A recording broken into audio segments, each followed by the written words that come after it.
In Nairobi, Kenya, 26-year-old Zawadi Njeri sat quietly in her fiancé's family living room, her fingers wrapped tightly around a warm cup of tea that had already gone cold. She had imagined this day so differently. She thought it would be full of laughter, bonding, maybe even feeling like she was finally becoming part of a new family. But instead, the air in the room felt heavy, almost uncomfortable. Across from her, Mama Wamboi leaned forward with a polite but stiff smile and slowly slid a document across the table. "It's just a simple prenup," she said casually, like it was nothing serious. Zawadi's eyes dropped to the paper and her heart instantly sank. As she scanned the lines, her chest tightened. This wasn't simple at all. It clearly stated that if the marriage ever ended, she would walk away with absolutely nothing. No support, no security, nothing. It felt less like protection and more like a warning.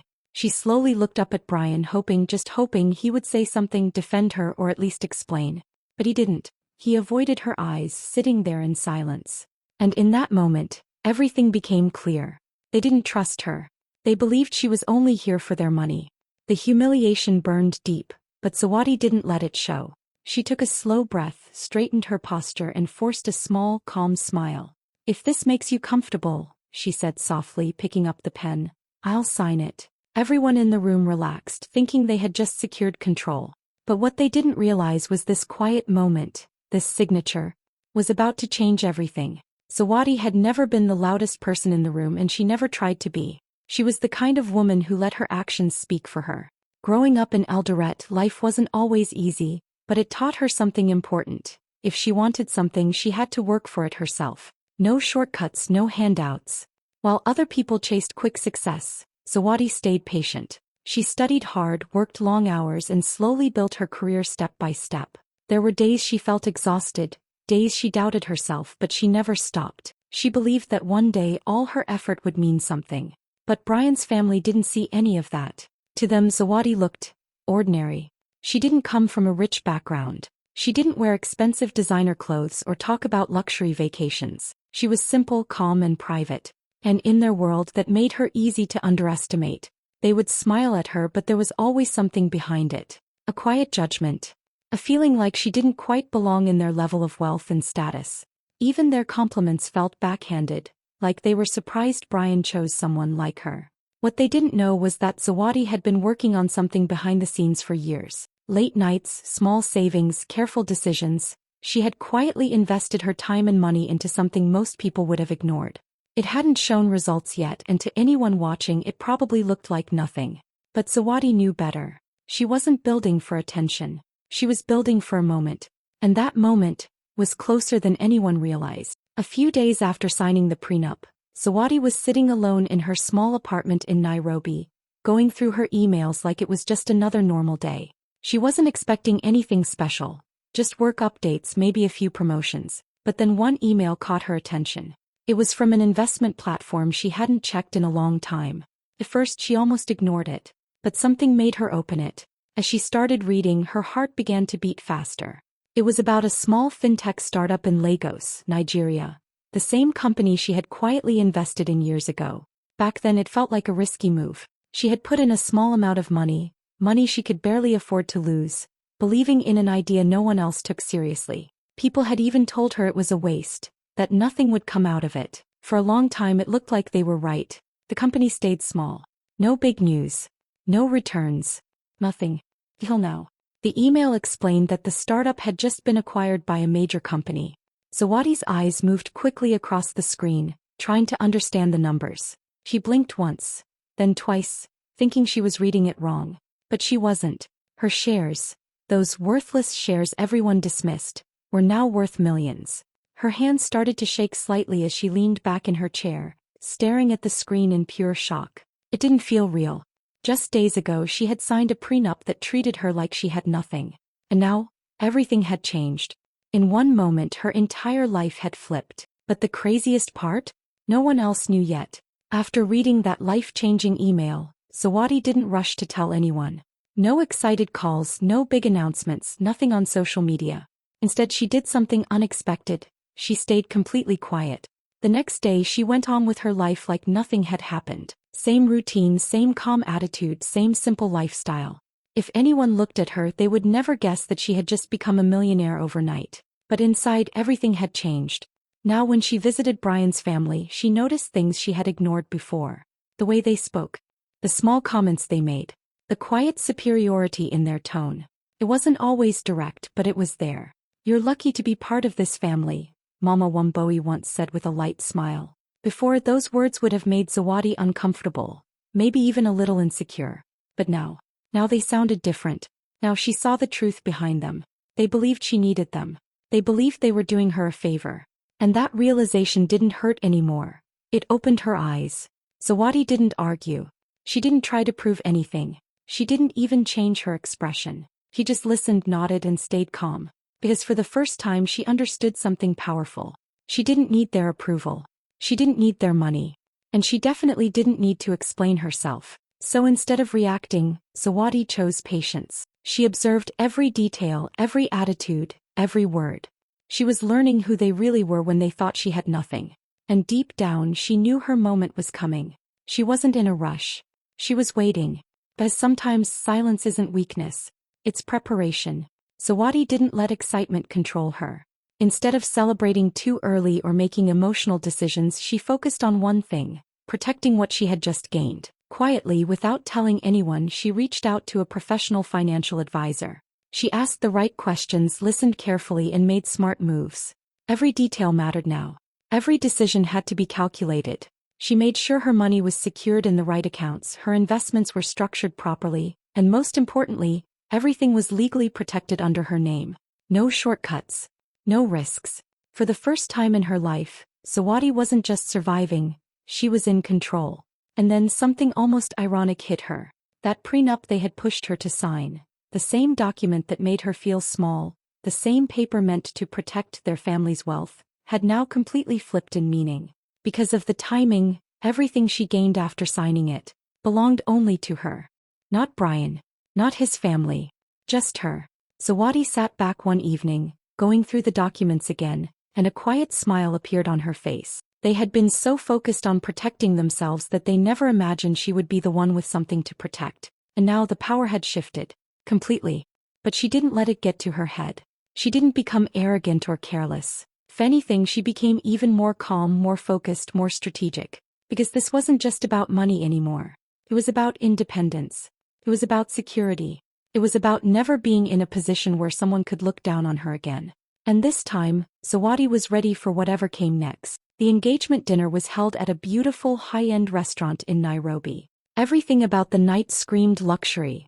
The soft lighting, the elegant table setup, the quiet background music. Brian's family looked completely at home, confidently ordering expensive meals and talking like this was their everyday life. Zawadi sat there quietly, dressed simple but elegant, observing everything.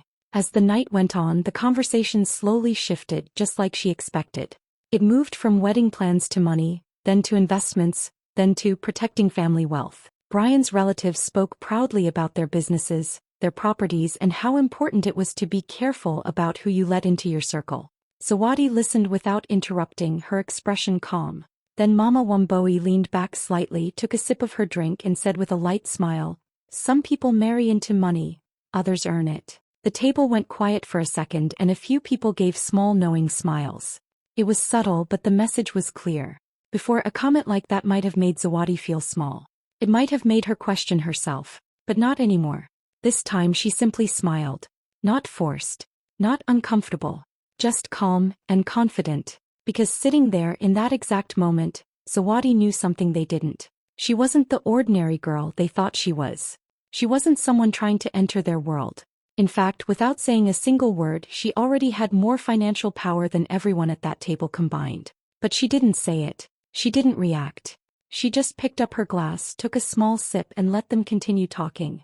Because sometimes the strongest position isn't proving people wrong, it's letting them keep talking while you already know the truth. As the dinner continued, the conversation slowly became more relaxed. People were laughing, finishing their meals, and talking freely.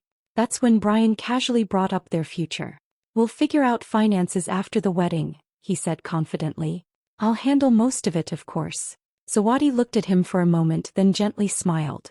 "I don't think that will be necessary," she said calmly. The table went quiet. Brian frowned slightly, confused. "What do you mean?"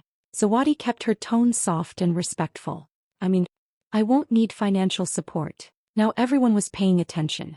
Mama Womboe raised an eyebrow, clearly not understanding. What exactly are you saying, Zawadi? There was a brief pause. Zawadi placed her glass down slowly, completely composed. This wasn't emotional. This wasn't dramatic. It was just truth. I made an investment a few years ago, she said simply. In a fintech company in Lagos. It was small at the time, so I never really talked about it. A few people exchanged glances. Some looked curious, others slightly amused. And recently, she continued, the company was acquired. Brian let out a small laugh like he didn't fully take it seriously. Okay, and? Zawadi met his eyes, her expression steady. And my shares are now worth millions. For a second no one reacted.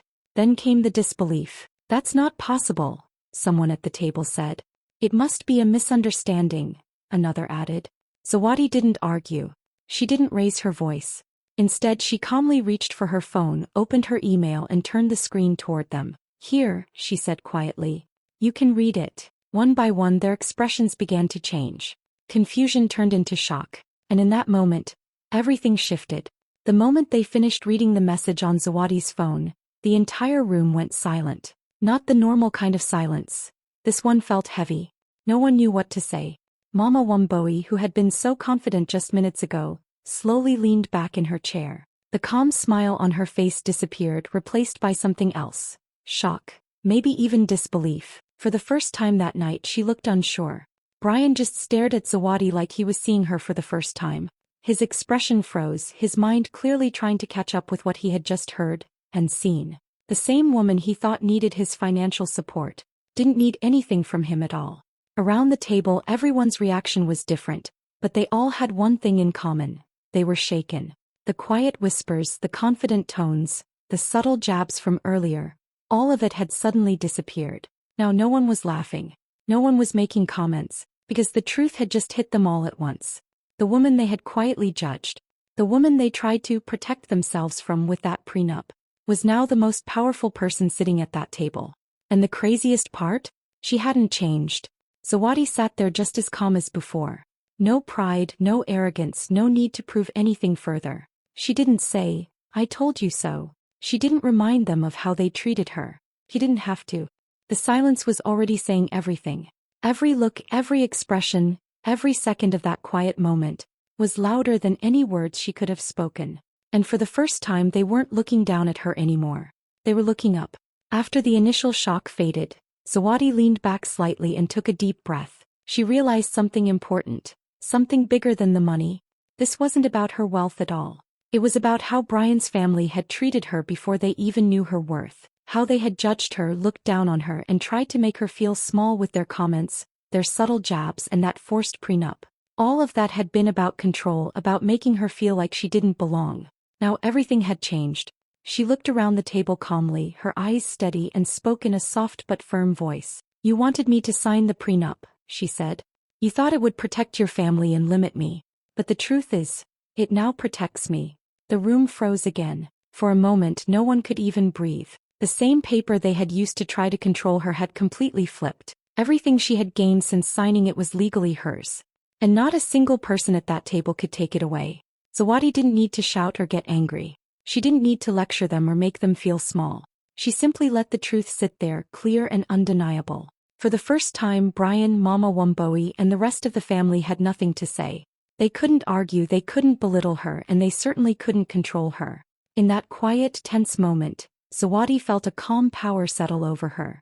She wasn't just financially secure. She was respected. She was in control. And she had proven without a single insult or argument that underestimating her had been their biggest mistake. Weeks later, Zawadi stepped out onto the balcony of her new luxury apartment in Nairobi, the city lights sparkling below like a million tiny stars. She took a deep breath and let the cool evening air fill her lungs. Everything felt different now. Everything felt possible. For the first time in her life she had real choices. She could continue with the marriage if she wanted, or she could walk away without fear. No one could judge her anymore, no one could underestimate her, and no one could control her future. She looked out at the city and smiled, feeling a quiet power settle over her. She was independent. She was strong. She was in control of her own life. The prenup that had once felt like a chain had turned into a shield, giving her freedom and security she had never imagined. And as she sipped her coffee, she thought about the people who had doubted her, the ones who had tried to measure her worth by their own rules. They had no idea what she had accomplished, no idea how unstoppable she had become. The quiet, calm girl they had once judged had transformed. She wasn't just successful. She was a millionaire, fearless and unstoppable. And most importantly, she was finally living life on her own terms.